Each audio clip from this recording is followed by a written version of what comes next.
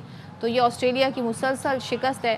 اب بالکل وہ کنارے پہ کھڑے اس T20 ورلڈ کپ سے باہر ہونے کی. دیکھیں یہ سچویشن ہماری ہوتی تھی کہ اگر فلاں اس سے ہار جائے یا ہم اس کو رن ریٹ سے اس سے اتنے آگے ہو جائیں تو پھر ہمارا میچ میں جو ہے نا سپر 8 مرحلے کے لیے ہم کوالیفائی کر سکتے ہیں. اس وقت آسٹریلیا اس پوزیشن میں ہے کہ اگر آج زمبابوے نے آئرلینڈ کو شکست دے دی تو پھر جو آسٹریلینز ہیں ان کا سفر تمام ہو جائے گا. لیکن ڈیپینڈ کرتا ہے کہ اب میچ کا رزلٹ کیا نکلے. ہم بھی کچھ ہماری بھی صورتحال نازک کی ہے، ہم بھی سٹیک پہ لگے ہوئے ہیں. T20 ورلڈ کپ میں بھارت سے شکست کے بعد جو بدترین شکست تھی، اس کے بعد اب کل جو ہے وہ گرین شرٹس نمیبیا کے خلاف میدان میں اتریں گے. سپر 8 مرحلے میں پہنچنے کے لیے نمیبیا سے میچ میں شکست سے بچنا بہت ضروری ہے. اگر بارش ہو گئی اور ایک پوائنٹ ملا تو پھر بھی پاکستان دوسرے مرحلے کے لیے کوالیفائی کر لے گا. گروپ اے میں ٹیبل پر بھارت 6 پوائنٹس کے پہلے نمبر پر ہے، 6 پوائنٹس کے ساتھ. پاکستان اور امریکہ کے 4 پوائنٹس ہیں، لیکن بہتر رن ریٹ کی بنیاد پر امریکہ کا دوسرا نمبر ہے جناب. اور پاکستانی ٹیم بھارت سے 61 رنز کی شکست کے بعد تیسرے نمبر پر چلی گئی ہے. ویسے آپ کی کوئی ہوپس ہیں کل کے میچ سے نمیبیا کے ساتھ؟ ہاں مطلب اتنا بھی نہیں ہے. اچھا اتنا نہیں ہے، نمیبیا کو ہرا ہی دیں گے، لیکن ایسی بھی بات نہیں ہے. اللہ خیر اب مگر مجھے یاد نہ دلائیں کیونکہ اس میں جب US سے آتا ہے نا تو مجھے بار بار وہ سپر اوور والا میچ یاد آ جاتا ہے جو ہم ہار گئے تھے. لیکن بھائی ہوپ فار دا بیسٹ ہمیشہ، اور ہماری ٹیم جو ہے اچھا کر لے گی. Let's see. تو ذرا بات کر لیتے ہیں کیا صورتحال رہے گی. شاہد ہاشمی نمائندہ خصوصی ہمارے ساتھ موجود ہیں، کور کر رہے ہیں T20 ورلڈ کپ کو، سری لنکا میں موجود ہیں. تھینک یو سو مچ شاہد صاحب. سب سے پہلے تو یہ بتائیے گا آسٹریلیا کی ٹیم ایک طرح سے اگر ہم کہیں کہ ورلڈ کپ سے باہر ہو گئی ہے، اب ظاہر ہے ہم نے ان کے کھلاڑیوں کی بھی کمی محسوس کی، لیکن اوور آل ہوا کیا ہے یہ آسٹریلیا کی ٹیم کے ساتھ شاہد صاحب؟ آپ کی جو ترجیحات ہیں جب بدل جاتی ہیں، آپ ایشز میں پیچھے لگ جاتے ہو کہ ایشز 4 سال ایشز کا ڈنکا پیٹتے ہو، پھر آپ ایشز جیت گئے. اس کے بعد آپ نے T20 ورلڈ کپ سے پہلے آپ کے ایک کے بعد ایک پلیئر انجرڈ ہوتے گئے. ہیزل ووڈ انجرڈ ہو گئے، پیٹ کمنز انجرڈ ہو گئے، ٹیم ڈیوڈ انجری سے واپس آئے لیکن کچھ بھی نہیں کر رہے. کیمرون گرین پر ان کا بے پناہ اعتبار ہے، وہ چاہے آؤٹ بھی ہو جائیں جلدی، وہ بالنگ بھی نہیں کرا رہے انجری کی وجہ سے، پھر بھی ان کو کھلایا. آپ کیسے اسٹیو اسمتھ کو جو ابھی بگ بیچ سے اتنا اچھا کر کے آئے ان کو کیسے بٹھا سکتے ہو، وہ بھی اسپننگ پچ پہ جو دنیا کا اسپنرز کا بیسٹ پلیئر ہے، one of the best players ہے. پھر آپ نے اپنے ریگولر اسپنر میتھیو کنمین کو ڈراپ کر دیا، کوپر کونولی کو کھلایا جو آدھا اسپنر ہے آدھا بیٹر ہے. پھر میٹ رینشا جو ان کا اس وقت ٹاپ اسکورر ہے اس کو بٹھا دیا. 104 تک تو بالکل کہانی بالکل ڈیفرنٹ تھی 8.3 اوور میں. اس کے بعد 77 رن پر ساری ٹیم ڈھیر ہو گئی. پھر بالنگ کرائی، ہمارا پیٹرن فالو کر رہے ہیں، کس کو کھلائیں کس کو نہ کھلائیں، یہ سارے مسائل شاید وہ ہم سے ہی کاپی پیسٹ ہو گئے. ان کا تھوڑا زیادہ ہو گیا. ہمارا ایک آدھ اوپر نیچے تھا کہ ہم نے وہی سیم ٹیم رکھی تھی، لیکن ہمیں ایک اگر فاسٹ بالر کھلا لیتے تو زیادہ اچھا ہوتا. لیکن آسٹریلیا کی ترجیحات ڈفرینٹ تھیں. آج اگر زمبابوے نے آئرلینڈ کو ہرا دیا تو آسٹریلیا کی ٹیم باہر، اور اگر آج آئرلینڈ جیت گئی تو پھر انہیں ایک مہم سی امید ہوگی کہ سری لنکا زمبابوے کو ہرا دے. بالکل، یہ ویسے آپ صحیح کہہ رہے ہیں کہ یہ ایک بڑا سچویشن بن گئی ہے. اور سری لنکا نے بھی کل ہم نے دیکھا کہ 182 کا جو تھا 83 کا ٹارگٹ اسے چیز کرنا، دیٹ از انٹرسٹنگ. دوسرے یہ ہمارا بھی میچ ہے نمیبیا سے، لیکن اب جو ہم تھوڑی پوائنٹس ٹیبل پہ جو ہم دیکھ رہے ہیں سچویشن کلیئر ہو رہی ہے. دوسرے گروپ کی بھی بات کر لیتے ہیں، وہاں پر بھی ہم یہ دیکھ رہے ہیں. تو لیٹس سی کیا ہوتا ہے. پاکستان کے لیے ویسے بظاہر شاہد بھائی، اگر آپ شاہد بھائی سے جان لیتے ہیں، شاہد بھائی پاکستان کے لیے ویسے دوسرے مرحلے میں جانا T20 کے کو بظاہر مشکل نہیں لگ رہا، لیکن کوئی پتہ نہیں ہمارے کھلاڑیوں کی جو فلاپ پرفارمنس ہے، آپ کو لگتا ہے کہ اس کی وجہ سے کوئی اپ سیٹ ہونے کا امکان ہے، خدشہ ہے؟ ویسے آپ کی باتوں سے مجھے بھی تھرتھری آ گئی ہے. پاکستان کی ٹیم کچھ بھی کر سکتی ہے. نمیبیا کے اگر اسٹینڈرڈ پہ جا کے کھیلیں گے تو آ جائیں گے. آج تک ابھی پاکستان نمیبیا کا کوئی T20 انٹرنیشنل ہوا نہیں ہے، تو پہلی دفعہ ہوگا. ان کے پلیئر ان نون ہے. ہو سکتا ہے ہمارے اینالسٹ نے جو ٹیم کے ساتھ ہے اس نے بتایا ہو کہ 2-3 ایک خطرناک پلیئر ہیں. ان کے جو کپتان ہے گراڈ ایراسمس، وہ عثمان طارق کی طرح انڈیا کے میچ میں بالنگ کرا رہے تھے سلنگ آرم، تو ان سے بچنا ہوگا. انہوں نے انڈیا کی 4 وکٹیں لی تھی تو شاید کہیں ہماری زیادہ نہ لے جائیں. تو 1-2 پلیئر ان کے خطرناک ہیں. فرائی لنک ان کے اوپر سے ٹاپ آرڈر کے بیٹسمین ہیں، وہ آتے ہیں ہارڈ ہٹنگ کرتے ہیں. جے اسمتھ ان کے بہت اچھے پلیئر ہیں. ایک ان کے دو لیفٹ آرم فاسٹ بولر ان کے بہت اچھے ہیں، تو پاکستان کو سنبھل کے کھیلنا پڑے گا، لیکن ہمارے اسپنرز اچھے ہیں. شاہد بھائی یہ جو انفارمیشن آپ ہمیں بتا رہے ہیں یہ ہمارے کھلاڑیوں کو پتہ ہے؟ کیونکہ اب پچھلے 2 ڈھائی 3 سال سے بھارت کا تو بولنگ اٹیک سیم ہے، ہم ابھی تک وہی نہیں سمجھ پائے. تو یہ جو کھلاڑی ان نون ہے جن کے ساتھ پہلی دفعہ میچ ہونے جا رہا ہے اس میں کیا ہوگا؟ نہیں بتایا ہوگا، کوچ نے بھی بتایا ہوگا، جو دوسرا اسٹاف ہے اور اینالسٹ ہیں سب نے بتایا ہوگا. پلیئر خود بھی محنت کرتے ہیں، لیکن انڈیا کے ساتھ ہمارا کوئی مینٹل بلاک چل رہا ہے. ہم ان کو ہم نے اچھا خاصا پکڑا ہوا تھا 127 رنز پر 15 اوور میں. اس کے بعد ہم نے وہاں سے 48 رنز دے دی آخری 5 اوور میں. بڑی پور کیپٹنسی کی، غلط فیصلے کیے سلمان آغا نے. وہ جب خود اتنی اچھی 2 اوور میں 10 رن دے کر انہوں نے 1 وکٹ لی تھی اور لیفٹ ہینڈرز کھیل رہے تھے تو ان کو 2 اوور اور کرانے چاہیے تھے. اور یہ کہیں رول نہیں ہے، کہیں مینڈیٹری نہیں ہے کہ آپ نے آخری اوور فاسٹ بولر سے ہی کرانا ہے. وہی آخری اوور اگر وہ خود کر لیتے. وہ ایک ڈیسیجن ایک اور میچ میں جی حارث کو انہوں نے لاسٹ اوور دیا تھا، اس کے بعد وہ بھی ہمیں بڑا ایکسپینسو پڑا تھا. شاہد صاحب ذرا کل کی ہم بات کر لیتے ہیں کیونکہ بڑی تنقید ہوئی بابر کو 4 پہ کھلانے پہ، اور پھر یہ ہوا کہ جی اب انہیں ڈراپ کر دینا چاہیے، شاہین کو بھی ڈراپ کر دینا چاہیے. تو کیا کل ہم کچھ چینجز دیکھ رہے ہیں؟ فخر زمان کو شامل کریں گے، اوپننگ بیٹر کے طور پہ لائیں گے یا مڈل آرڈر میں لائیں گے؟ کیا خبریں ہیں اس حوالے سے؟ دیکھیں تبدیلیاں تو ایسی ضروری ہیں. ظاہر ہے پاکستان بھارت سے میچ آ رہا ہے، اگلا میچ کروشل ہے، ڈو اور ڈائی والا معاملہ ہے، تو چینجز تو ہوں گی. کچھ پلیئرز جو نہیں کر رہے پرفارم، اور اس موقع پہ قمر جلالوی صاحب کا بڑا مشہور شعر ہے کہ جب کشتی ڈوبنے لگتی ہے تو بوجھ اتارا کرتے ہیں. تو جو بھی بوجھ پلیئر ہے ان کو ہٹانا پڑے گا، جو نان پرفارمرز ہیں ان کو ہٹانا پڑے گا. لیکن انڈیا کا میچ ختم ہوا تھا اور میں دیکھ رہا تھا کہ ٹویٹر پہ، فیس بک پہ، ٹی وی کے ٹکرز پر شاہین اور بابر اعظم ڈراپ اور یہ وہ. ابھی اتنی جلدی نہیں، ابھی تو پاکستان بھارت سے میچ آ رہا ہے، سانس تو لے. لیکن یقیناً تبدیلیاں ہوں گی. بابر اعظم بھی ہمارا پلیئر ہے، شاہین شاہ آفریدی بھی ہمارا پلیئر ہے، پاس میں ہمیں جتوائے میچز، لیکن اگر ان سے پرفارمنس نہیں ہو رہی تو ان کو ایک میچ میں شاہد بھائی نمیبیا سے میچ جیتے پھر اپنی دوبارہ حکمت عملی طے کریں. پاکستانی کرکٹ کا بہت بڑا نام ہے، مایہ ناز کرکٹر ہیں شاہد آفریدی صاحب. حتیٰ کہ وہ بھی کل ان کی ایک ویڈیو میرے نظروں سے گزری سوشل میڈیا پر، وہ بھی کہتے کہ شاہین کو اور بابر کو میں ہوتا تو ڈراپ کر دیتا. چلیں بابر کی بات ہم نے کر لی، شاہین کی جگہ آپ کو کیا لگتا ہے کس بولر کو موقع دینا چاہیے؟ آپ کو لگتا ہے سلمان مرزا یا نسیم کو موقع دینا چاہیے؟ دیکھیں شاہد آفریدی بہت ہی سچا انسان ہے، بہت ہی روتھ لیس، ہارڈ ہٹنگ، اگریسو اسٹیٹمنٹ دیتا ہے. جب وہ کہہ رہا ہے تو اس کا مطلب ہے کہ اب پانی سر سے گزر گیا. 9 اوور میں 101 رنز دیے ہیں اب تک 3 میچوں میں شاہین نے، اور صرف 3 وکٹیں ملی ہیں. اس سے کہیں زیادہ اچھا بالر ہے. تو شاہین کو اگر ڈراپ کریں گے تو ظاہر ہے سلمان مرزا انہی کی طرح کا بالر ہے، لیفٹ آرم فاسٹ بالر ہے. پہلے میچ میں 3 وکٹیں لے کر آپ نے اسے ڈراپ کر دیا یہ کہہ کر کے ہمیں تجربہ چاہیے، تو ٹھیک ہے اب اس کو واپس لائیں. نسیم شاہ بھی بینچ پہ بیٹھا ہے، وہ بھی اچھا بالر ہے، لیکن لائکلی تو یہی ہے کہ شاہین کی جگہ سلمان مرزا ہی آئیں. تو یعنی کہ شاہد صاحب ہمیں جو تجربہ تھا وہ مہنگا پڑ گیا، تجربے کار کھلاڑی، کیونکہ ظاہر ایک بڑا میچ تھا تو سب نے یہی سوچا کہ جی ایسے پلیئرز بھی ہونے چاہیے جن کا ایکسپیرینس ہو، تو وہ ہمیں بڑا مہنگا پڑ گیا. ذرا شاداب نے بھی اپنی سلیکشن کو پھر غلط ثابت کیا. جب ان کی سلیکشن ہوئی تھی تبھی بہت سارے سوال اٹھ رہے تھے کہ کیوں ان کی سلیکشن، آپ فیلڈنگ دیکھ لیں، بیٹنگ دیکھ لیں، پھر بولنگ دیکھ لیں، تمام شعبوں میں ناکام رہے. ایک میچ میں یو ایس اے والے میچ میں اس نے تیز ترین 30 رنز بنائے تھے، 2 وکٹ بھی لیے تھے. اچھا پلیئر ہے، لیکن اکثر ایسا ہوتا ہے کہ نان پرفارمنس ہو جاتی ہے، اور انڈیا کے خلاف نان پرفارمنس ہونا بالکل قابل معافی نہیں ہوتا. ہمارے فینس بالکل بھی معاف نہیں کرتے، ہمارے اینالسٹ بالکل بھی معاف نہیں کرتے. یہاں پر یہ ہے لیکن شاداب نے لیکن آپ کو دیکھنا پڑے گا. آپ دوسرے پلیئروں کا بھی اگر آپ کمپیریزن کریں، ایڈم زیمپا دنیا کا بہترین لیگ اسپنر ہے، اس نے پچھلے 2 میچوں میں کوئی وکٹ نہیں، کل اس کو 40-41 رنز پڑ گئے. نیتھن ایلس جو فاسٹ بالر آسٹریلیا کا، اس کو پچھلے 2 میچوں میں کوئی وکٹ نہیں ملی. وہ دنیا کے ٹاپ T20 انٹرنیشنل بالرز میں سے. تو پلیئروں کے ساتھ ہو جاتا ہے، یہ ہمارے اپنے پلیئرز ہیں. لیکن شاید میرا سوال یہ نا کہ ہم پرانے بھی ریکارڈ دیکھتے ہیں. ہم یہ دیکھتے ہیں جی چیمپئنز ٹرافی میں انڈر سرفراز کیپٹنسی انہوں نے بڑا اچھا پرفارم کیا تھا، تو اس چکر میں ہم نے جی جو نیو کمر ہے سلمان مرزا ہے ان کو بٹھا کے رکھا. اسی طریقے سے اور نام ہے، ہم نے ان کو نہیں پریفر کیا کیونکہ ہمیں چاہیے تھا ایکسپیرینس لوگ. تو یہاں پہ آئی تھنک اسٹیٹ سے زیادہ یہ دیکھنا چاہیے امپیکٹ کون پلیئر جو ہے اس کا آ رہا ہے، اس وقت کون فارم میں ہے.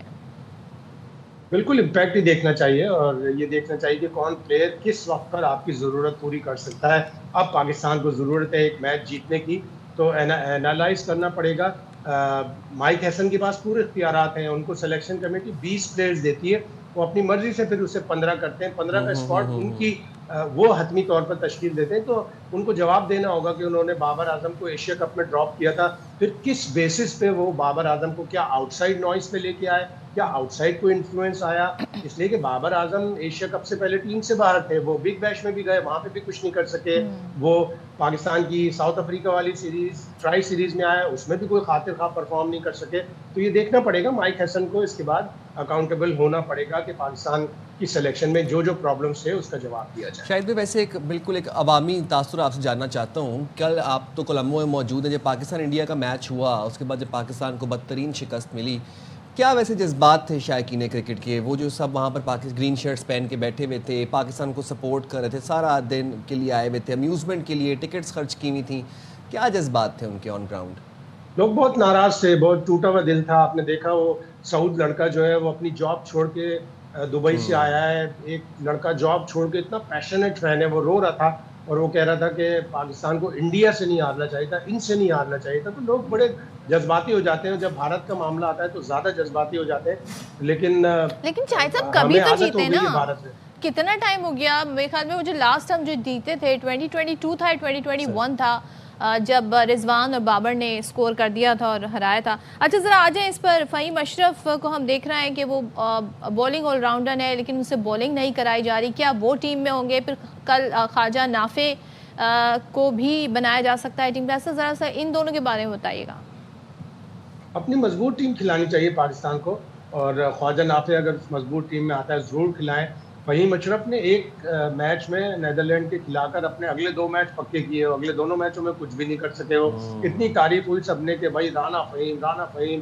تو پلیئر کی ذمہ داری ہوتی ہے, لیکن ہمارے پلیئروں کی یہ خاص بات ہے, ایک میچ میں کرتے ہیں, اس کی بیسس پہ 2 میچ کھیلتے ہیں, پھر جیسے ہی آؤٹ ہونے لگتے ہیں, عثمان کو لے لیں آپ, پہلے دونوں میچوں میں 0, پھر ایک دم سے 44 رن بنا دیے. وہ 44 رن اگر 70, 75, 80 میں کنورٹ کرتے تو پاکستان جیت سکتا تھا میچ, لیکن اب اس 44 رن پر وہ پورا ورلڈ کپ کھیلیں گے, اور چاہے وہ آؤٹ ہو جائیں 5, 6, 8 رنس پر, لیکن وہ اگلے تمام میچ کھیلیں گے, اس لیے کہ کوچ اور سارے لوگ یہ کہیں گے کہ 44 بنائے.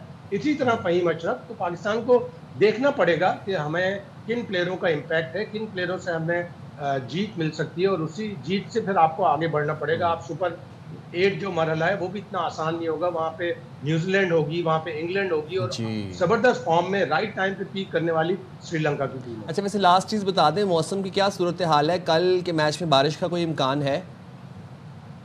دیکھیں ابھی تک تو نہیں ہے. میرا دوست جو یہاں کے میٹ ڈپارٹمنٹ میں نے بنایا اور شاید سو رہا ہے, ابھی اس نے جواب نہیں دیا, تو میں انشاءاللہ کل آپ کو بتاؤں گا کہ کیا. زبردست, ٹھیک ہے, بہت شکریہ شاہد بھائی, آپ باخبر سویرا کے لیے آپ نے وقت نکالا. جناب اچھا جی, بات یہ ہے کہ ہاتھ نہیں ملاتے, ٹرافی نہیں لیتے اور سیاسی بیانات دیتے رہتے ہیں, لیکن یہ سب چیزیں ہم نے دیکھا کہ مودی کے آنے کے بعد جب ہندوتوا کا بازار گرم کیا مودی نے آ کے, مودی کی فاشسٹ گورنمنٹ نے آ کے, تب کرکٹ کے کھیل کو سیاست ادا کیا. اب کو ذرا کچھ مناظر دکھاتے ہیں کہ اس سے پہلے کا جو بیچ تھا, اس سے پہلے مودی ایرا سے پہلے کے جو کرکٹرز تھے, وہ آپس میں کس طرح سے ملتے تھے, ملتے بھی کیا تھے, آج بھی ان کی وہی دوستی ہے. کیونکہ جو یہ لاسٹ میچ ہوا ہے پاکستان انڈیا کا, اس میں آپ دیکھیں کہ ٹیم نے تو ہاتھ نہیں ملائے, لیکن آپ یہ دیکھیں 2 سابق کپتانوں نے ضرور ہاتھ ملایا, ایک دوسرے کو گلے بھی لگایا, روہت شرما اور ساتھ ہی آپ دیکھ رہے ہیں وسیم اکرم, دونوں نے گراؤنڈ میں انٹری دی. تو یہ ہوتا ہے جی اچھے پلیئرز ان دا سینس کہ جو سیاست کی نظر نہیں ہوئے ہیں اور کھیل کو سیاست کا حصہ نہیں, سیاست کو کھیل کا حصہ نہیں بنایا. تو یہ بڑا اچھا جیسٹر گیا. مگر مجھے بتائیں کہ ٹیم کو کیوں اتنا خوف ہے نریندر مودی کا؟ بہت اچھی بات ہے. روہت شرما نے مودی کی انتہا پسند جو پالیسیز ہیں اس کو نظر انداز کیا, اگنور کیا, اور اپنی دوستی کو قائم رکھا, اور جا کے ہاتھ بھی ملایا. وسیم اکرم صاحب پہ مصافحہ کیا, گلے ملے, بڑے اچھے مناظر تھے. اور ویسے آنے والی جنریشن کو کیا یہ بتانا پڑے گا کہ اے آئی نہیں ہے, یہ ایکچولی ہوا تھا. بٹ ایک چیز یاد دلا دیں, 6-0 تو معاملہ ابھی بھی ہے, اور ٹرافی بھی ہمارے ہی پاس ہے, مطلب ACC کے پاس ہے, تو آپ نہ ملائیں ہاتھ, کوئی بات. 6-0 کے ساتھ ہم جائیں گے چھوٹی سی بریک پہ, حاضر ہوں گے بریک کے بعد. Stay there with us. چلیں جی, اب بڑی ایک انٹرسٹنگ سٹوری کی طرف بڑھتے ہیں, کیونکہ ظاہر ہے اس کا تعلق ہر اس شخص سے ہے جو آفس گوئنگ ہے, کام کرتا ہے. تو ظاہر آپ کے بھی رائٹس ہوتے ہیں. ہوا کیا جی، وفاقی محتسب برائے انسداد حراسیت یعنی کہ ہراسمنٹ نے بینک آفیسر کو بچے کی پیدائش پر چھٹی نہ دینے پر 5 لاکھ روپے کا جرمانہ عائد کر دیا. اب یہ ہوا کیسے؟ وفاقی محتسب برائے انسداد حراسیت نے بچے کی پیدائش پر والد کو چھٹی نہ دینے کو صنف امتیاز اور ہراسمنٹ قرار دیا، اور فوزیہ وقار نے بینک آفیسر باسط علی کی درخواست پر اسٹیٹ بینک آف پاکستان کے خلاف یہ فیصلہ سنایا ہے. اسٹیٹ بینک نے پالیسی موجود نہ ہونے کا عذر بھی پیش کیا کہ آفیسر کی پیٹرنٹی رخصت جو ہے وہ مسترد اس وجہ سے کی تھی. عدالت نے شکایت گزار آفیسر سید باسط علی کو 4 لاکھ روپے بطور ہرجانہ ادا کیے جائیں یہ آرڈر دیا اور 1 لاکھ روپے قومی خزانے میں جمع کرائے. عدالت کا یہ بھی کہنا تھا کہ بچوں کی پرورش اور دیکھ بھال صرف ماں کی نہیں بلکہ والدین کی مشترکہ ذمہ داری ہے. تو جہاں پر میٹرنٹی لیو ہوتی ہے وہاں پر پیٹرنٹی کے اوپر بھی اب ہم بات کریں. گلیڈ کی we are talking about it, جس سے عدالت نے کہا کہ اس سے جو پیٹرنٹی لیو ہے اس سے انکار بچے کے مفاد کو نقصان پہنچاتا ہے. تو اس بارے میں بات کر لیں گے. ہمارے ساتھ وفاقی محتسب برائے انسداد حراسیت فوزیہ وقار موجود ہیں. بہت شکریہ فوزیہ صاحبہ، آپ نے باخبر سویرا کے لیے وقت نکالا. یہ جو کیس ہم اب ڈسکس کر رہے ہیں I believe it's one of its kind. ابھی تک میں نے اس طرح کا کوئی کیس دیکھا نہیں کہ جہاں پر پیٹرنٹی کے اوپر بات ہو رہی ہے اور پیٹرنٹی کے اوپر جرمانہ ہو رہا ہو. یہ کیا کیس تھا اور اس پہ پھر آپ کو کیا لگتا ہے کہ اقدامات کتنے مؤثر ہونے چاہیے پیٹرنٹی کی جب ہم بات کرتے ہیں؟ دیکھیے، ایسے کوئی بھی وفاقی ادارہ چاہے وہ حکومتی ہو یا غیر سرکاری ہو، اس کے اوپر ایک قانون لاگو ہوتا ہے جو 2023 میں آیا تھا، اور تمام صوبوں میں بھی اس طرح کے قوانین موجود ہیں جس کو maternity and paternity leave act 2023 کہا جاتا ہے. اس کے تحت خواتین کو میٹرنٹی لیو پہلے 3 بچوں کے اوپر اور مردوں کو پیٹرنٹی لیو 3 بچوں کے لیے تعین کی گئی ہے. مختلف ٹائم فریمز ہیں. خواتین بھی اس کے تحت میٹرنٹی لیو کلیم کرتی ہیں. ایک آدمی ہمارے پاس کمپلیننٹ آئے جنہوں نے کہا کہ میں نے پیٹرنٹی لیو یعنی کہ ولدیت کی جو لیو ہے وہ اپلائی کی ہے، اور مگر مجھے اسٹیٹ بینک کی بینکنگ کمپنی تھی جو کہ اس کی سبسیڈری کمپنی تھی، اس نے یہ لیو نہیں دی، ڈینائی کر دی کہ ایسی کوئی لیو موجود نہیں ہے کیونکہ ہمارے اوپر وفاقی قانون لاگو نہیں ہوتا.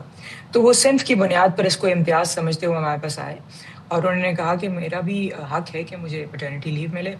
تو ہم نے ان کے حق میں فیصلہ کیا اور اس کو اللیگل قرار دیا کہ پیٹرنٹی لیو نہ دی جائے، کیونکہ وہ کمپنی بالکل وفاقی قانون کے تحت آتی تھی اور اس کے اوپر وفاقی قوانین لاگو ہوتے ہیں unless and until قانون کے اندر لکھا ہوا ہو کہ یہ لاگو نہیں ہوتا اس کے اوپر، جو کہ بہت ریئر کیس ہوتا ہے. یہ پیٹرنٹی لیو بہت زیادہ اہم اس لیے ہوتی ہے کیونکہ ایک تاثر ہے ہمارے معاشرے میں کہ پیرنٹنگ یا بچوں کی نگہداشت یا بچوں کی پرورش صرف ماں کی ذمہ داری ہے، جبکہ ایسا بالکل نہیں ہے. تحقیق کہتی ہے ہمیں کہ جن بچوں کی نگہداشت میں ماں باپ برابر کے شریک ہوتے ہیں وہ بہت بہتر پلتے ہیں.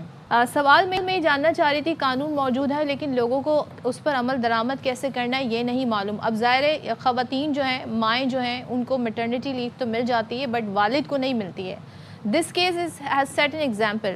تو پہلے تو یہ بتائیے گا والد کی کتنا ان کو چھٹی ملتی ہے، مہینہ ملتی ہے یا اس سے زیادہ ملتی ہے؟ اور جب محتسب سے اگر اس طرح کا کوئی کیس اپروچ کرنا ہوتا ہے تو کیا ریٹن اپلیکیشن دینی ہوتی ہے، بذات خود جا کے بات کرنا ہوتا ہے؟ ہاؤ ٹو اپروچ وفاقی محتسب؟ پہلے تو یہ بہت اہم ہے لوگوں کو سمجھنے کے لیے کہ جب ایک قانون موجود ہوتا ہے تو اس کے تحت جو بھی سہولت ہوتی ہے وہ آٹومیٹکلی ملنی چاہیے. اس کے لیے اپلائی کرنے کی ضرورت نہیں ہوتی ہے، وہ ایک حق ہوتا ہے جو کہ قانون نے اسٹیبلش کر دیا ہے. اس کیس میں پرٹیکولرلی جو پیٹرنٹی لیو ہے مجھے سمجھ میں نہیں آ رہی کہ کیسے ڈینائی ہوئی، کیونکہ حوالہ دیا گیا رولز کا جو کمپنی کے رولز ہیں. کوئی بھی کمپنی ملک کے جو وفاقی رولز ہیں ان سے بالا تر نہیں ہوتے اس کے رولز، اور اس لیے اس پہ اسکوئرلی اسٹیٹ بینک کی جو کمپنی تھی اس پہ یہ ہماری نظریے میں اور ہمارے مشاہدے کے مطابق یہ لاگو ہوتے تھے. تو ان کو جب ایک آدمی نے ولدیت کے لیے درخواست دی، قانون کہتا ہے پہلے بچے پہ، دوسرے بچے پہ، تیسرے بچے تک 1 مہینے کی پیٹرنٹی لیو موجود ہے. تو اس کی درخواست پہ اسٹیٹ بینک کی کمپنی جو بی ایس سی ہے اس کو چھٹی دے دینی چاہیے تھی. اور یہ بھی نہیں ہے کہ وہ پہلے لے بعد میں لے، وہ کسی وقت بھی لے سکتا ہے، بچے کی پیدائش سے پہلے بھی، بچے کی پیدائش کے بعد بھی. اسی طرح سے میٹرنٹی کے لیے بھی وضاحت کروں کہ پہلے بچے پہ اگر کوئی وفاقی قانون کے تحت کمپنی آتی ہے اس کے اوپر یہ لاگو ہوگا کہ پہلے بچے پہ 6 مہینے کی چھٹی عورت کو میٹرنٹی لیو اور دوسرے بچے پر 4 مہینے کی، تیسرے بچے پر 3 مہینے کی چھٹی قانوناً اس کا حق ہے۔ بہت دفعہ یہ ہوتا ہے کہ لوگ مختلف ہیلے بہانے کرتے ہیں، کئی دفعہ یہ بھی کہتے ہیں کہ یہ کمپنی وفاقی نہیں ہے، تو وہ یہ دیکھنا ضروری ہے کہ اگر صوبائی ہے تو صوبائی کمپنیوں پہ ان کے صوبے کا قانون لاگو اور اس دوران مگر اس کیس میں تو نوکری سے بہت بھی نہیں واضح نکالا جا سکتا؟ جی بالکل بھی نہیں۔ زچگی کے دوران آپ نے ہمارے ایک فیصلہ پہلے پڑھا دیکھا ہوگا کہ زچگی کے دوران چھٹی ایک حق ہے، اور اس میں چھٹی میں آپ کو نوکری سے خاتون کو بالکل نہیں نکالا جا پیڈ سکتا۔ لیوز ہوتی ہیں فوزیہ صاحبہ؟ جی بالکل بالکل، یہ پیڈ لیوز ہوتی ہیں ایبسلیوٹلی۔ اس سے زیادہ اگر لینا چاہیں ماں یا باپ تو وہ پھر ان پیڈ ہوتی ہے، اور وہ ادارے کی ثوابدید ہوتی ہے۔ اچھا، اور یہ جو پیٹرنیٹی لیو ہے اس کا کیا ڈیوریشن ہوتا ہے؟ جس طرح آپ نے میٹرنیٹی کا تو بتا دیا، واٹ اباؤٹ پیٹرنیٹی لیو؟ یہ مہینے کی ہوتی ہے، 1 دن 2 دن کی ہوتی ہے؟ جی نہیں، پیٹرنیٹی لیو مہینے کی ہوتی ہے اچھا، فیڈرل آرگنائزیشنز کے لیے، تین بچوں کی حد تک۔ اس کے بعد یہ حق نہیں ہے، پھر ثوابدیدی بن جاتی ہے۔ اچھا، اور تھوڑا سا ہم اگر صوبے کی بات کر لیں، اگر کوئی ادارہ ہے، سرکاری اداروں میں تو ہم دیکھتے ہیں کہ وہاں پر فوری سے قانون اپلائی ہوتا ہے، پرائیویٹ جو ادارے ہیں وہاں پر بھی یہی رول اپلائی ہوتا ہے؟ صوبائی محتسب کو اپروچ کیا جا سکتا ہے وفاق کے انڈر نہ آتا ہو اگر ادارہ؟ جی پرائیویٹ کے لیے بھی ہاں، کچھ صوبوں میں یہ فرق ہے کہ وہ قانون، ان کے قوانین جو ہیں سرکاری اداروں پہ یا پبلک سیکٹر آرگنائزیشنز پہ لاگو ہوتے ہیں۔ ایسے کیس میں وہ حق نہیں اسٹیبلش ہوتا، مگر پنجاب میں مثال کے طور پہ 3 مہینے کی چھٹی ہے میٹرنٹی لیو عورت کے لیے، اور پیٹرنٹی لیو 1 مہینے کی ہے، اور وہ غیر سرکاری پہ بھی ہوتی ہے۔ مگر یہ بھی پھر وہ آگے دیکھنا ہوگا کہ وہ ریگولر ہے یا پرائیویٹ ہے، تو قوانین میں فرق ہے۔ وفاقی کے میں آپ کو وضاحت کروں کہ یہ نجی اداروں پہ بھی بالکل لاگو ہوتی ہے، اور جو فیصلہ میٹرنٹی لیو پہ آیا تھا وہ ایک نجی ادارے کی خاتون تھی جس کو نوکری سے نکال دیا گیا، چھٹی کچھ تھوڑی بہت ابھی اس کی پوری ہوئی تھی، باقی سے ختم ہونے سے پہلے ہی نکال دیا گیا۔ تو ہم نے نہ صرف اس کو بحال کیا بلکہ اس کی ساری چھٹی کے بھی جو ڈیوز بنتے تھے وہ اس کو پے کروائے۔ زبردست، بہت شکریہ فوزیہ صاحبہ، آپ نے باخبر سویرا کے لیے بتا اور ہمیں انلائٹن کیا بہت سی ایسی چیزوں سے جس کے بارے میں ہمیں علم نہیں تھا۔ بات یہ ہے کہ آپ کو اپنے حقوق کا پتہ ہونا بہت ضروری ہے آج کل کے وقت میں، اور حقوق کا پتہ ہونے کے ساتھ ساتھ جو لاز ہیں ان پر عمل درآمد کیسے کرنا ہے، how to approach, who is the right person and who is the right institution اور ادارہ آرگنائزیشن جسے اپروچ کیا جا سکے۔ اچھا جی، ہم پاکستان کے ایئرپورٹس کے حوالے سے بات کر رہے تھے، کافی زیادہ ہم کر ہی رہے ہیں آج کل، بہت دنوں سے مسائل سننے کو آ رہے ہیں کہ وہاں پر ایک تو لوگوں کا رش بہت زیادہ ہے، اور لمبی لمبی لائنز لگی ہوئی ہیں۔ امیگریشن حکام کی طرف سے ایک شکایت یہ بھی آ رہی ہے کہ غیر ضروری سوالات ہیں، روک ٹوک ہیں، اب اچھا ٹکٹ بھی بہت مہنگے ہیں، تو بہت سارے ایشوز جو ہیں وہ ایک ساتھ ہمیں نظر آ رہے ہیں۔ اچھا، اب شہری یہ کہہ رہے ہیں سب سے بڑی شکایت تو یہ ہے کہ امیگریشن حکام کی طرف سے ایک تو غیر ضروری سوالات ہوتے ہیں، روک ٹوک ہوتی ہے، اس کی وجہ سے اکثر مسافر اپنے مہنگے ٹکٹ ضائع ہونے کی بات کرتے نظر آتے ہیں۔ بیرون ملک جاب کے لیے جانے والے جو پاکستانیز ہیں ان دنوں امیگریشن حکام کے سامنے سخت سوالات کا جواب دینا پڑ رہا ہے، ان کو ایئرپورٹ سہولیات کی کمی، لمبی قطاریں بھی ڈسکس ہو رہی ہیں، اور حال ہی میں بھیک مانگنے والوں کی جس طرح بڑی تعداد ہمیں بیرون ملک سے ڈیپورٹ ہوتی نظر آئی، یہ بھی ایک فیکٹر ہے، اس کو بھی ہم ڈسکس کریں گے۔ چلیں تو اسی پہ بات کر لیتے ہیں کہ جو مسافروں کے آخری مسائل ہیں کیا، ان کے حل کے لیے کیا جائے۔ ہمارے ساتھ موجود ہیں جناح ایئرپورٹ انٹرنیشنل کراچی کے deputy director immigration FIA Shahzad Akbar. Thank you so much Shahzad sahab join کرنے کے۔ ذرا یہ بتائیے کہ درست ہے کہ ایک تو مسافروں لمبی لائنیں، تو قطاریں تو بہت لمبی ہیں، یہ تو ہم بھی خود وٹنس کرتے ہیں، یہ بتائیے گا کہ یہ جو روک ٹوک ہے، سوالات ہیں غیر ضروری، یہ اس کی وجہ کیا ہے، کیوں اچانک سے یہ چینج ہم دیکھ رہے ہیں؟ اچھا میڈم، اس میں ہمیں جو گورنمنٹ کی پالیسی ہے اس کو مد نظر رکھنا ایز اے گورنمنٹ آفیشیل ہمیں اس پالیسی پہ چلنا ہوتا ہے۔ تو آج کل جیسے کہ ہمیں علم ہے کہ پاکستان کی جو پاسپورٹ ریٹنگز ہیں وہ کافی بہتر ہوئی ہیں، اور اس کی ایک بہت بڑی وجہ یہ ہے کہ ایسے شہری جنہیں ہمیں لگتا ہے کہ باہر سے ٹرانزٹ سے یا فائنل ڈیسٹینیشن سے دوبارہ پاکستان بھیج دیا جائے گا، یعنی ملک میں آنے ہی نہیں دیا جائے گا، اور ایسے مسافر کو ہمیں یہ کوشش ہوتی ہے کہ ہم یہاں پہ ان کی کوشچننگ، ان کی پروفائلنگ بہتر کر لیں، رادر دین کہ ہم یہاں سے لوگوں کو بھیجیں اور وہاں سے واپس ڈپورٹ ہو کے آ جائیں۔ میں آپ کو ایک ایگزامپل دینا چاہوں گا کہ پچھلے پورے 2025 کے اندر پورے جتنے بھی پاکستان کے ایئرپورٹس ہیں اس میں آف لوڈ جو ہوئے ہیں پیسنجرز وہ 51,000 ہوئے ہیں، اور اس کے برعکس اگر ہم بات کریں صرف سعودیہ کی تو 56,000 صرف پچھلے سال لوگ ڈپورٹ ہو کے واپس آئے ہیں. تو ہم نے جتنے آف لوڈ کیے ہیں اس سے زیادہ لوگ ڈپورٹ صرف ایک کنٹری سے ہو گئے. لیکن اس کا حل تو کوئی ہوگا نا. آپ باہر کے ملک کا آپ نے مثال دی, وہاں پر اگر آپ ایئرپورٹ پہ سسٹم دیکھیں, وہاں پہ سیلف چیک ان ہے, سیملیس وہاں پر ہے, لمبی کاؤنٹر اگر کم ہے تو کاؤنٹرز کی تعداد بڑھائی جا سکتی ہے, ڈیجیٹل سارا سسٹم ہے, آٹومیٹک جی ڈیٹیکشن ساری ہو جاتی ہے. تو ہم اسے اسموتھ کیوں نہیں کر سکتے؟ یہ ٹھیک ہے آپ کی اپروچ ٹھیک ہے, بٹ ہم اس کو مطلب تھوڑا ہیسل فری کیوں نہیں کر سکتے؟ اچھا میڈم, ہمیں تھوڑا سا نا پاکستان کو یہ دیکھنا ہوگا کہ جب ہم کسی اور کنٹری جاتے ہیں, فار ایگزامپل یورپ, تو جو ارائیولس ہوتا ہے اس پہ زیادہ چیکنگ ہوتی ہے. پاکستان کے اندر یا کوئی بھی ایسا ملک جہاں پہ ویزا ریسٹرکشنز بہت زیادہ ہیں, ہمیں ڈپارچر سائٹ پہ جو ہے نا زیادہ سختی کرنی پڑتی ہے رادر دین دا ارائیول, کیونکہ ہمارا جو پیسنجر یہاں سے جاتا ہے اس کو اتنا ویلکمنگ طریقے سے باہر کے کنٹریز میں نہیں لیا جاتا. اور اس کی مین ریزن بھی یہی ہے. فار ایگزامپل لاسٹ ایئر 26,000 لوگ ڈپورٹ کیے گئے سعودیہ سے ہی بیگری کے اندر. پھر ابھی آج کل آپ کو علم ہوگا کہ ایون بزنس ویزاز پہ بہت زیادہ سختی ہوئی ہے UAE کی طرف سے بھی. اس کی بھی مین ریزن جب ہم پوچھتے ہیں وہ یہی ہوتا ہے کہ ایسے لوگ وہاں پہ چلے جاتے ہیں جو وزٹ ویزا. مسئلہ پھر ایئرپورٹ پہ نہیں ہے نا, مسئلہ یہ ہے کہ ان کو پھر ویزا کیسے ایشو ہو رہا ہے, پھر ان کے وہاں پہ مسائل پہلے صحیح ہونے چاہیے. اس پہ نا میڈم کرتے کیا ہیں لوگ کہ فار ایگزامپل آپ نے امپلائمنٹ لینی ہے باہر, اس کے لیے جو ویزا ریکوائرمنٹ ہے that is the work visa. لوگ یہ چیز شو نہیں کرتے کہ وہ ان کی نیت یہ ہے کہ وہ باہر جا کے کام کرنا چاہتے ہیں. اب یہ پوری ایک مارکیٹ ہے ایجنٹس کی, اس میں جو وزٹ ویزا ہے اس کے اگر ہم پیسے لگائیں تو اور ورک ویزا میں خاصا ڈفرینس ہوتا ہے. فار ایگزامپل 4 لاکھ کا اگر آپ کو وزٹ ویزا مل رہا ہے اور 7 لاکھ کا آپ کو ورک ویزا مل رہا ہے, تو لوگ پریفر کرتے ہیں کہ فی الوقت شارٹ ٹرم گین کے لیے وزٹ ویزا پہ چلے جائیں, جبکہ انٹینشن ہوتی ہے ورک ویزا کی. تو پھر آپ کو یہاں پہ یہ اسکروٹنائز کرنا پڑتا ہے کہ آیا اس بندے کی وہاں پہ کیا نیت ہے. میں ایگزامپل آپ کو دوں, پچھلے ہفتے 4 جوان لڑکے بالکل 18, 19, 20 سال کے عمرہ کرنے جا رہے تھے. بیگس کی جب چیکنگ کی گئی تو اندر بہت زیادہ تسبیح تھی.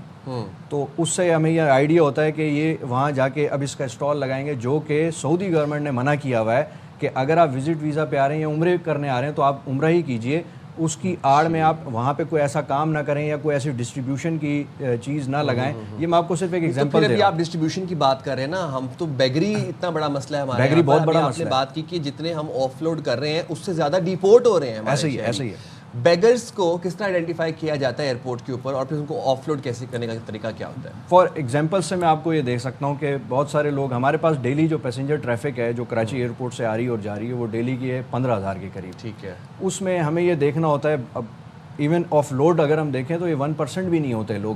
بہت کم تعداد ایسی ہوتی ہے 25-30 لوگ جس کو آپ آئیڈینٹیفائی کرتے ہیں کہ یہ پرابلمیٹک لوگ ہو سکتے ہیں جو آگے جا کے پرابلم کریں گے. اس میں بھی اس وقت صرف میں آپ کو جنوری اور فیبروری کا ڈاٹا بتاؤں, ہم نے 69 کیسز رجسٹر کر لیے ہیں جو ہم نے اینٹی ہیومن ٹریفکنگ سیل کو ریفر کیے ہیں. اور اس کی بھی ریزننگ یہ ہے کہ تمام وہی لوگ ہیں جن کو ہمیں لگتا ہے کہ ایئرپورٹس آئے ہیں اور ان کے ڈاکیومنٹس کے اندر یا تو کوئی نہ کوئی پرابلم ہوتی ہے یا پھر جعلی بورڈنگ پاس. میں ایک آپ کو جعلی بورڈنگ پاس کرتے کیسے ہیں, مثال کے آپ کی فائنل ڈیسٹینیشن ہے کچھ اور آپ کو پتہ ہے یہ فائنل ڈیسٹینیشن پاکستان کا جو رسک پروفائل یونٹ ہے FIA کا, اس کے اندر اس پہ زیادہ چیکنگ ہوگی. تو لوگ کیا کرتے ہیں, ایک ڈمی بورڈنگ پاس ایشو کروا کے ہمیں وہ امیگریشن پہ وہ دکھایا جاتا ہے اور جو اصل بورڈنگ کاؤنٹر ہے اس پہ دوسرا بورڈنگ پاس دکھایا جاتا ہے. ایک ایگزامپل میں آپ کو بتا رہا ہوں. تو اس طرح کی بہت ساری ایسی چیزیں جو ہمیں دیکھنی ہوتی ہیں. پچھلے مہینے ایک لڑکا تھا 18 سال کا جوان لڑکا, اس نے عمرہ ویزا لیا اور وہاں سے جب اس کے بیگس کی ڈاکیومنٹس یا فائل میں چیکنگ کی گئی تو یورپ کا اس پہ میپ ملا. پتہ یہی لگا کہ آپ عمرے پہ جانا ہے, اس کے بعد ای ویزا اپلائی کرنا ہے ایجپٹ کا, ایجپٹ کے ذریعے لیبیا جانا ہے. اب آپ یہ چیک کرتے ہیں یہ ایک جوان لڑکا 18 سال کا, اس کا لیبیا میں کیا کام ہے جہاں پہ جنگ ہو رہی ہے اس وقت. تو اس طرح کے بہت سارے روٹس ہیں. ہماری جو فلائٹس جاتی ہیں افریقہ, ہمیں یہ بھی دیکھنا ہوتا ہے. پھر اٹلی اور گریس کی طرف سے ہمیں بہت زیادہ لیٹرز اور ایڈوائزریز ملتی ہیں کہ یہ روٹس ہیں, یہاں سے لوگ آ رہے ہیں, اس پہ بھی ہم چیک کرتے ہیں. تو FIA نے اس وقت ہیڈ کوارٹر میں رسک انالیسس یونٹ ڈیولپ کیا ہے کہ جو کہ ڈیٹا کی بیس پہ ہمیں یہ بتاتا ہے آج کل یہ والا سیکٹر جو ہے زیادہ رسکی ہوا ہے, آج کل پیسنجر اس طرح موو کریں کیونکہ پوری کی پوری جو مارکیٹ ہے, جیسے ہی آپ ایک جگہ پہ ریسٹرکشن لگاتے ہیں تو دوسرا کوئی نہ کوئی سیکٹر اوپن ہو جاتا ہے, اس کے ذریعے اس روٹ کے ذریعے جانا شروع ہو جاتا ہے. اچھا, ایک پیسنجر کا حلیہ اور اس کی باڈی لینگویج, یہ بھی کی فیکٹرز ہیں جب آپ آئیڈینٹیفیکیشن کر رہے ہوتے ہیں ایئرپورٹ؟ آبویسلی اس میں ڈاکیومنٹس کے بعد آپ کی جو ہیومن انٹریکشن ہے, آپ کے جو سوالات ہیں, بہت ساری چیزیں بتا رہی ہوتی ہیں. ہمارے کوئی ایگزامپل دیں. جیسے میں نے آپ کو ابھی یہ بتایا کہ ہم نے جب لگیج کا وہ کیا تو ہمیں آپس میں یہ چیز مل گئی. پھر سوالات کے اندر کچھ دن پہلے مجھے یاد ہے کہ ایک جوان مرد تھا 40 سال کا, 18 عورتیں اس کے ساتھ جا رہی تھی ادھر ہی عمرے پہ. تو آپ یہ چیک کرتے ہیں کہ یہ کیسی فیملی ہوگی جس کے اندر یہ, تو پھر آپ کو پیچھے یہ پتہ لگتا ہے کہ یہ بیگری پروفیشن کے اندر وہاں جا کے انوالو ہوں گے کچھ چیز. تو بہت ساری اس طرح چیزیں ہوتی ہیں جب آپ پروفائل ٹو پروفائل چیک کر رہے ہوتے ہیں, آپ کو اندازہ ہوتا ہے. پھر بہت سارے ایسے سیکٹرز ہیں سینیگال وغیرہ جہاں پہ ہمیں پتہ ہوتا ہے کہ لوگ جا کے وہاں سے آگے مس کر جائیں گے. تو ایسا نہیں ہے, ہماری تو یہ کوشش ہے, ہم کیوں نہیں چاہیں گے کہ جو پاکستان کے اندر لوگ ہیں ان کی آمدنی بہتر ہو, باہر جائیں کام کریں, ملک میں ریمیٹنس لے کے آئیں. ویسے بھی فارن ایکسچینج کا ایشو رہتا ہے, تو ایسا نہیں ہے گورنمنٹ سپورٹ نہیں کرتی, لیکن ہم یہ کہتے ہیں کہ جو پراپر طریقہ کار ہے اس کے ذریعے جائیں. میں آپ کو ریسنٹ ایگزامپل دوں, آج کل بہت زیادہ آن لائن جابس آ رہی ہیں. آن لائن جابس کے اندر بہت ساری ایسی کمپنیز ہیں جو اسکیمنگ کمپنیز ہوتی ہیں اور وہ ہائر کرتی ہیں ہمارے ملک ہو گیا بنگلہ دیش یا ایسے ملک جہاں پہ اتنی زیادہ اپرچونیٹیز نہیں ہیں. تو ریسنٹلی کمبوڈیا, میانمار یا اور اس طرح کے ممالک ہیں جہاں پہ اسکیمنگ کمپنیز نے آن لائن ایڈورٹیزمنٹ دی اور ان کو یہ کہتے ہیں کہ ہم آپ کے ٹکٹ پے کریں گے, ساری چیزیں ہم کریں گے. لوگ اپلائی کرتے ہیں, وہاں چلے جاتے ہیں, ہمارے پاس تو یہ ایگزامپلس ہیں, اور وہاں پہ جیسے ہی لینڈ ہوتے ہیں تھوڑا سا آگے جا کے ان سے پاسپورٹ لے لیا جاتا ہے. اب وہ ہو گئے اللیگل, نہ وہ واپس جا سکتے, پاسپورٹ نہیں ہے ان کے پاس, وہاں پہ انہوں نے کام کرنا ہے اور وہ پھر آہستہ آہستہ اسی کمپنی کے اس نرغے کے اندر آ جاتے ہیں. اور ہم نے یہ بھی دیکھا اگر وہ بھاگنے کی کوشش کرتے ہیں, چونکہ اللیگلی رہ رہے ہوتے ہیں, پاسپورٹ ہوتا نہیں ہے, تو وہ لینڈ اپ کر جاتے ہیں جا کے لاک اپس میں, اور پھر اگر وہیں پہ دوبارہ پکڑے جائیں تو تشدد کیا جاتا ہے.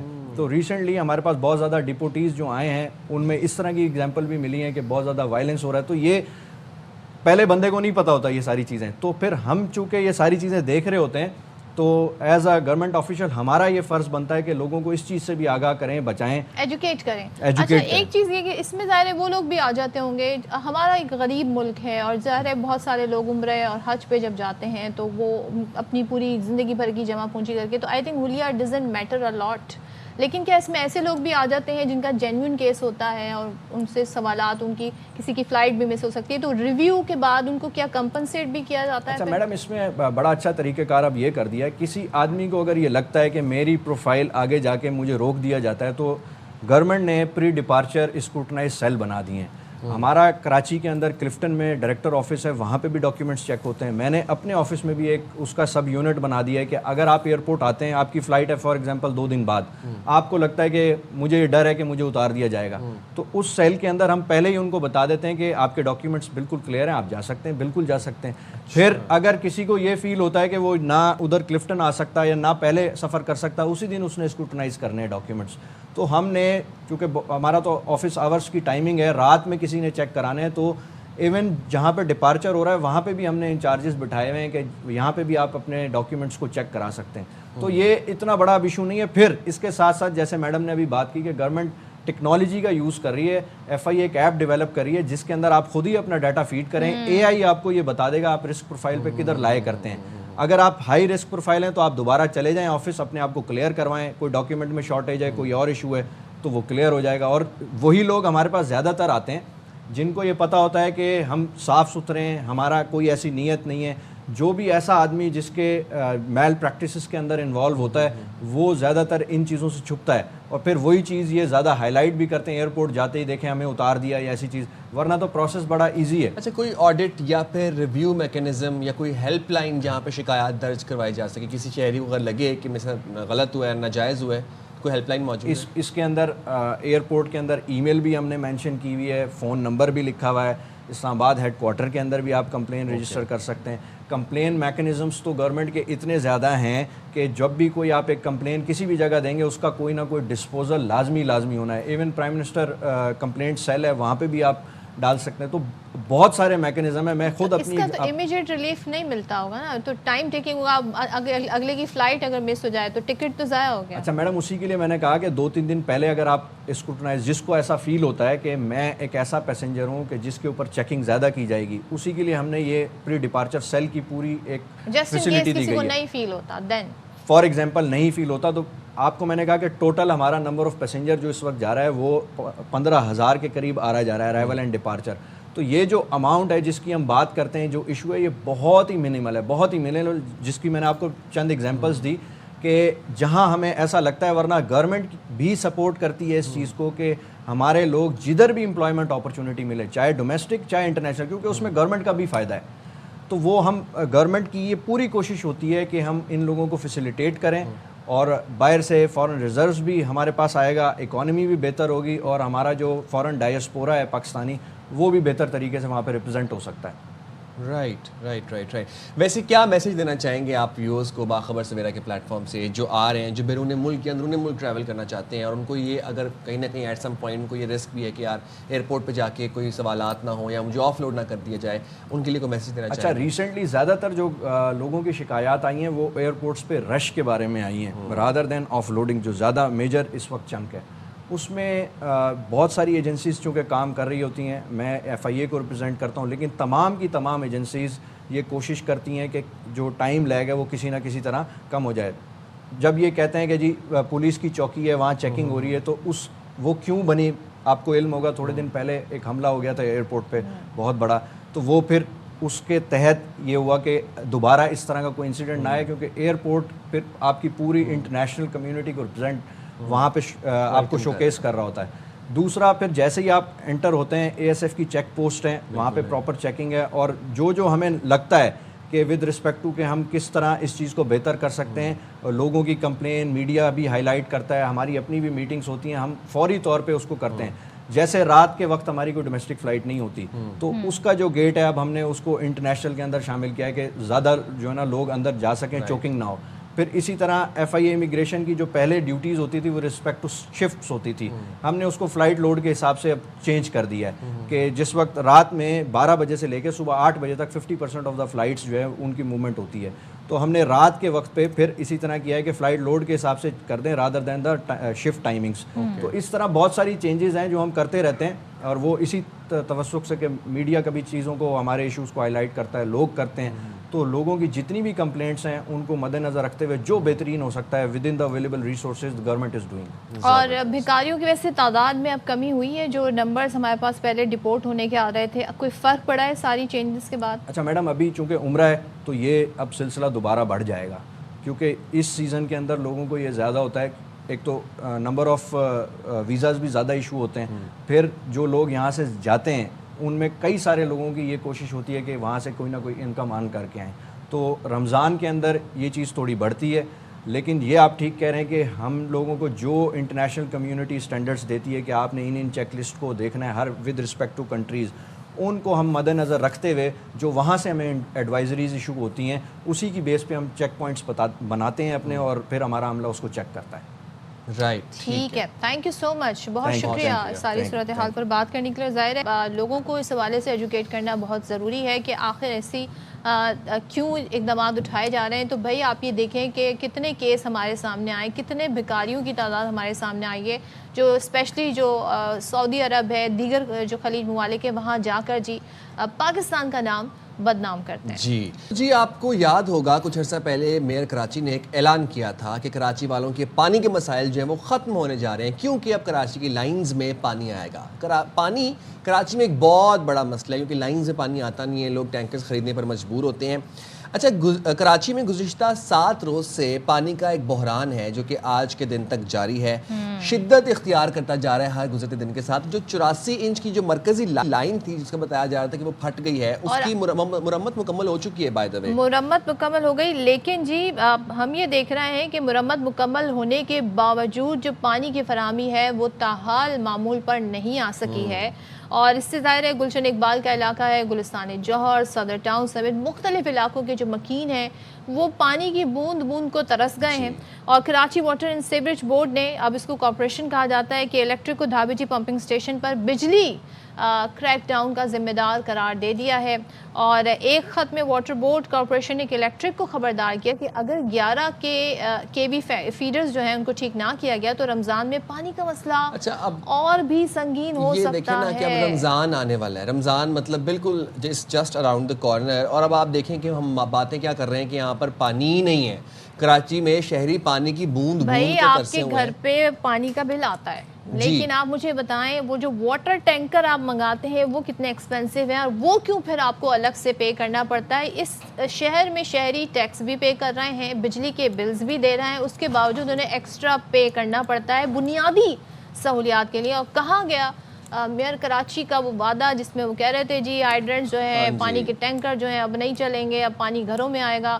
تو ہمارے نمائندے ہمارے ساتھ ہیں، ان کی طرف چلیں، افضل پرویز سے بات کر لیتے ہیں. تو افضل ذرا ہمیں صورتحال بتائیے گا. اب کہا ہی جا رہا ہے جی مرمت ہو گئی ہے لیکن باوجود اس کے پانی کی فراہمی معمول پہ نہیں آ سکی ہے، توجیہات کچھ اور بتائی جا رہی ہیں، آپ کے پاس کیا اپڈیٹس ہیں؟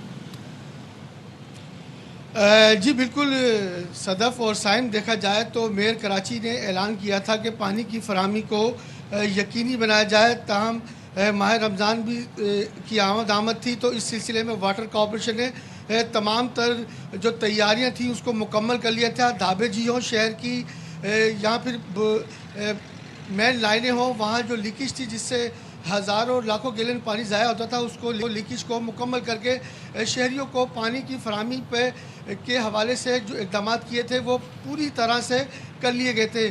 تاہم دیکھا جائے تو کہ الیکٹرک کی جانب سے ڈھابے جی پر مسلسل جو ہے بجلی کا بریک ڈاؤن جاری ہے، جس کے باعث 44 انچ کی لائن 2 جگہ ٹوٹی تھی، ایک لائن نمبر 5 اور ایک لائن نمبر 2. تاہم 24 گھنٹے کے دوران جو ہے ان کی لائنوں کی مرمت تو مکمل کر لی گئی، لیکن جو شانتی نگر گلشن اقبال کے علاقے میں لائن متاثر ہوئی تھی اس کا بھی کام مکمل کیا ہی تھا. تو اگلے روز باقاعدہ کہ الیکٹرک کی جانب سے ڈھابے جی پر ایک اور بریک ڈاؤن کیا گیا، جس کے باعث 2 لائنیں متاثر ہوئی، جس کے باعث 10 کروڑ 31 لاکھ گیلن پانی کی فراہمی کی کمی کا سامنا ہے شہر میں. واٹر کارپوریشن نے اس حوالے سے کہ الیکٹرک کو خط بھی لکھا ہے کہ وہ فوری طور پر مسلسل جو بنیادی ترجیح پر جہاں غیر فعال فلٹرز ہیں ان کی مرمت کرے تاکہ شہر میں پانی کی فراہمی کو یقینی بنایا جائے. ابھی جو سلسلہ ہے وہ پانی کی کمی کا ہے، جہاں شہر کے مختلف علاقے جو سب سے زیادہ متاثر نظر آتے ہیں وہ گلستان جوہر ہے، گلشن اقبال ہے، نارتھ تازہ آباد، نارتھ کراچی، لانڈی، کورنگی، شاہ فیصل، ملیر، پاک کالونی، پرانا گولی مار. افضل مجھے ایک بات بتائیں، یہ خطوط کا سلسلہ چل رہا ہے اور واٹر بورڈ جو ہے وہ کہ الیکٹرک پر ذمہ داری ڈال رہا ہے. رمضان آنے میں غالباً 1 سے 2 دن رہ گئے، رمضان آنے والا ہے. اب ہوگا کیا؟ رمضان تک یہ صورتحال کلیئر ہو جائے گی، پانی آنا شروع ہو جائے گا لائنوں میں، یا پھر اب یہ سلسلہ چلتا رہے گا ایسے ہی؟ جی بالکل سائم، دیکھا جائے تو ماہ رمضان المبارک میں پانی کی طلب بڑھ جاتی ہے، تو اس حوالے سے واٹر کارپوریشن ہر سال مکمل تیاریاں کرتا ہے. ٹینکر کے ذریعے بھی پانی کی فراہمی کو یقینی بنایا جاتا ہے اور پانی کی جو ڈسٹریبیوشن کا طریقہ کار ہوتا ہے اس کو مزید بہتر طریقے سے اقدامات کیے جاتے ہیں. اس حوالے سے کہ الیکٹرک اور واٹر کارپوریشن کی جانب سے مذاکرات بھی ہوئے ہیں اور ایک میٹنگ بھی ہوئی ہے. اس کو حتمی شکل دینے کے لیے میئر کراچی کی جانب سے فوری اقدامات کے حوالے سے خصوصی ہدایات جاری کی گئی ہے کہ الیکٹرک کو بولا گیا ہے کہ جو ڈھابے جی پر 11 فلٹرز ہیں وہ متاثر ہیں، جس کی وجہ سے ڈھابے جی پر اچھا مجھے بتائیں، کچھ لوگ جس کے باعث اب جہاں پر اب پانی آنا بھی شروع ہوا ہے افضل، وہاں پہ شکایت یہ آ رہی ہے کہ وہاں پہ سیویج کا پانی ہے، ساتھ میں مل کے پانی جو ہے وہ صاف نہیں آ رہا ہے. یہ شکایتیں بھی موصول ہو رہی ہیں، تو اس کی کیا وجوہات بتائی جا رہی ہیں؟ صدف دیکھا جائے تو شہر میں جو سیوریج کا نظام ہے وہ بری طرح متاثر ہے، جس کو ٹھیک کرنے کی بہت زیادہ اشد ضرورت ہے. سیوریج کی لائن کے ساتھ پانی کی لائن بھی ہوتی ہے جو کہ لیکیج کر جاتی ہے اور سیوریج کا پانی اور جو صاف پانی ہے وہ مل جاتا ہے. اور شہر کے جو مختلف علاقے ہیں جہاں شکایت موصول ہوئی ہے، جس میں پاک کالونی کا علاقہ ہے، گل بہار کا علاقہ ہے، لیاقت آباد کے 2-3 مقامات ہیں جہاں یہ شکایت موصول ہوئی، اور ناظم آباد کے ساتھ ساتھ نارتھ کراچی کا علاقہ بھی ہے. واٹر کارپوریشن نے اس حوالے سے وہاں کام کرنے کے لیے اقدامات کیے ہیں، لیکن ابھی تک جو متوازن طریقے سے کام ہونا تھا وہ مکمل طور پہ نہیں ہو سکا ہے، جس کے باعث یہ شکایت بڑھتی جا رہی ہے. جی ٹھیک ہے، بہت شکریہ افضل، آپ ہمیں اپڈیٹ کر رہے تھے. جناب یہ صورتحال ہے، رمضان آنے والا ہے اور لائنوں میں پانی نہیں آ رہا، جہاں پر آ رہا ہے وہ گندا بدبودار گٹر کا پانی آ رہا ہے. میئر کا وعدہ دھرا کا دھرا رہ گیا، انہوں نے وعدہ ہم سے کیا تھا کہ لائنوں میں پانی آئے گا، ٹینکر سے جان چھوٹے گی. اس وعدہ کو وفا ہونے کا انتظار کر رہے وہ ہیں. وعدہ ہی کیا جو وفا ہو جائے. جناب چلیں بریک جی، پہ جائیں گے. لیتے ہیں اور بریک کے بعد واپس آتے ہیں.